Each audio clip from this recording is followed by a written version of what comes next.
Hello, welcome into this new video about security overview of Sales Cloud. Before we actually dive in and create SQL predicates, it's very important we have an understanding and an overview of the security model of Sales Cloud. I have identified 10 entities or 10 concepts if you want that we will be working with in Sales Cloud.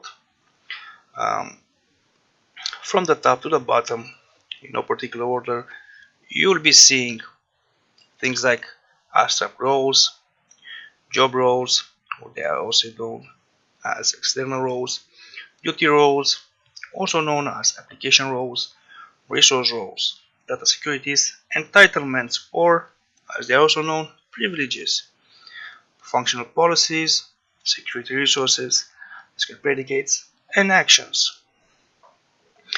Now, in a later video, I will actually explain the difference between abstract role, job role, and resource role. But for time being, just take them as they are. What we are now interested in is to see how they come together to create a security model of Sales Cloud. For that purpose, I've created a diagram so we can understand better how they come together. So at the top, you will see the job role. Think of this as the big container for everything in below here. Inside the job role, you will see duty roles. These multiple duty roles. In real life applications, you may see other job roles inside the job role. But for now, I have simplified it, and in here I'll just take them as inside the job roles. You'll see duties. What you will not see in Sales Cloud is a duty containing a job role. That will never happen. The duty always is inside the job role. Now duties are basically created of two entities, functional policy, and they can be multiple functional policies, and data securities. Again, there can be multiple data securities. The functional policy is created from privileges or entitlements. Inside the privilege, you will see security resources. The other side, in the side of data security, you will see actions, and you will see the SQL predicate.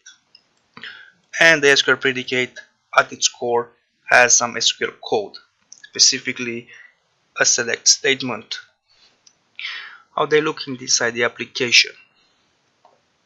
Inside the application, you will find them in what is called Security Console. So go to Navigator and you click on Security Console.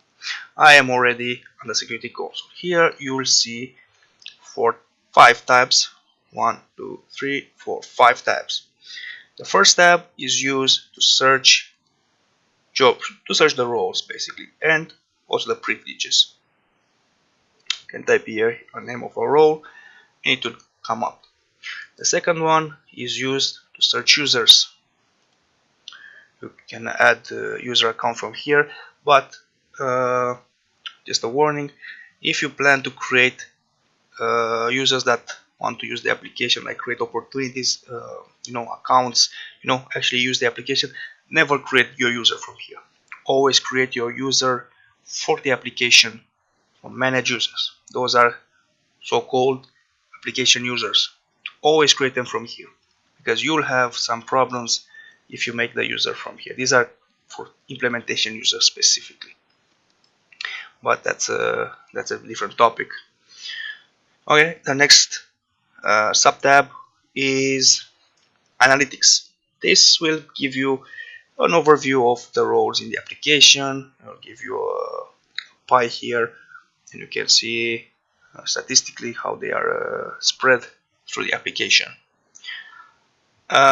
This certificate tab is used mostly to configure login, SSOs, import some certificates, generate certificates if you want to link Sales Cloud to some other SSO model or something. We will not be using these two tabs while creating the SQL predicates. Now the last tab is the administration tab. In the inside administration tab, you will see general information about security console and options. You will see role configuration for when you want to copy the role. You will see status of your role copy process, and I will teach you about that in a later video. You'll see some notification settings, again something related with SSO. You can do a different configuration here, but more importantly you will see this button here, manage database resources. This is actually where we will be putting our SQL predicates. If we click here, we can search the objects of our application and we can modify the conditions in those objects. Okay, now let's get back to this diagram. So I said we have at the top job role, and inside him we have duties. Inside the duties we have functional policies, data securities. Inside the functional policies we have privileges. Inside the privileges we have security resources. On the other side we have actions, we have SQL predicates. Let's take an example of our job role. Let's take a simple one, sales representative. Let's open it up.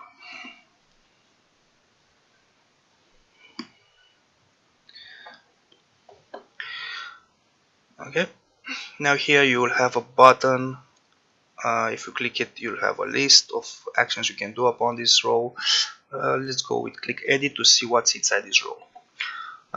FYI, all the roles that you see with this prefix are actually known as seeded roles, or roles that come out of the box. You will not be able to modify roles that have this prefix. It's forbidden to do that. You'll have to create a copy of the role and you modify the copy. Again, I'll talk about that later on. Now, let's see here. So I said inside the job role we'll see duties. If we look in the role hierarchy right here, we'll see that inside our job role of sales representative we have a bunch of duties clustered here. I've mapped it to this role.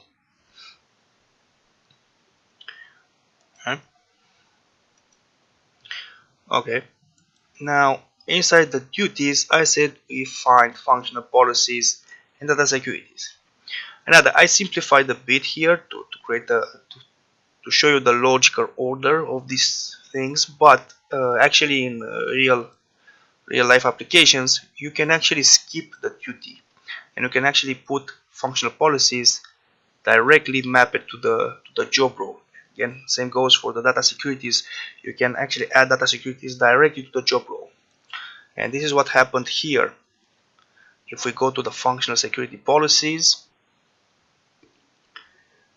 you will see a bunch of privileges that are directly connected to the sales representative job role. Right? Now, if, for example, we select one of these privileges from this list and we wait for it to load, it may take a few moments to load. We'll see down below here we have some items. These are the security resources I was talking about.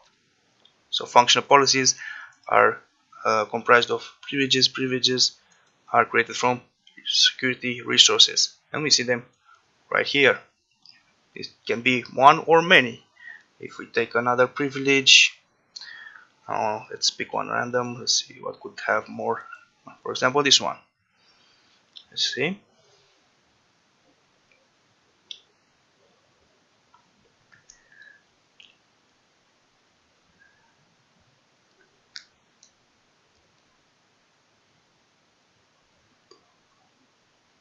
Again, it may take a few moments until it loads.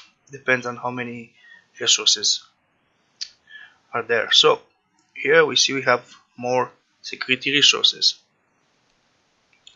and also to let you know, you cannot modify any privilege and you cannot modify any resource from here. And from release 12 onwards, it is forbidden to do that. So these things cannot be modified. Now let's take on the other side, data securities. If you go to data securities here, we see again this role specifically has mapped to it a bunch of them directly to it. Right. To see what's inside the data security like this, we can click create data security policy. So we have a name, we will need an object, or as it's also known as a database resource. For example, let's say opportunity object. Select it. Then we have this option to select the data set. The first option is to input a specific primary key. In our case, primary key for opportunities is OKID. We also have the option to provide full access to the data inside the opportunity, and we have the option in the middle, select by instance set, and here we can select the SQL predicates that I was talking about, and here we select the actions that we want the user to do on the data of the opportunity. Now, what do this part do these functional policies, privileges, and security resources do, and what do data securities? Well, functional policies and implicitly privileges are responsible for you to see graphical user interfaces, graphical user elements.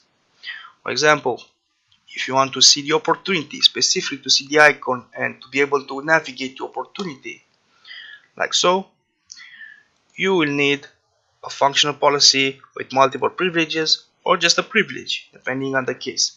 But the idea is, if you want to see the graphic element in the environment, you will need some privilege to do that. Right? So if you want to see this icon and to be able to navigate here, you will need functional policy. Also, if you want to see this create button here, this is also responsible by, this is also the responsibility of the privilege. So if sometimes you don't see this, or if you go into an environment that doesn't have this button, it may be the case that they are missing some privilege. On the other side, data securities, these are responsible for retrieving and allowing you to modify the data in your custom object, or standard object. So, for example, in opportunities, due to the functional policy, we are able to navigate to the landing page. But to see these records from here and to be able to actually manipulate them, to edit them, update them, delete them, whatever we want to do with these records, we will need data security. Alright? So data securities allow you to modify the data and the information in your objects. Functional policies provide you the means to get to that object. Right? Provides you the icons, provides you the buttons, the user interface elements you need to reach that object information.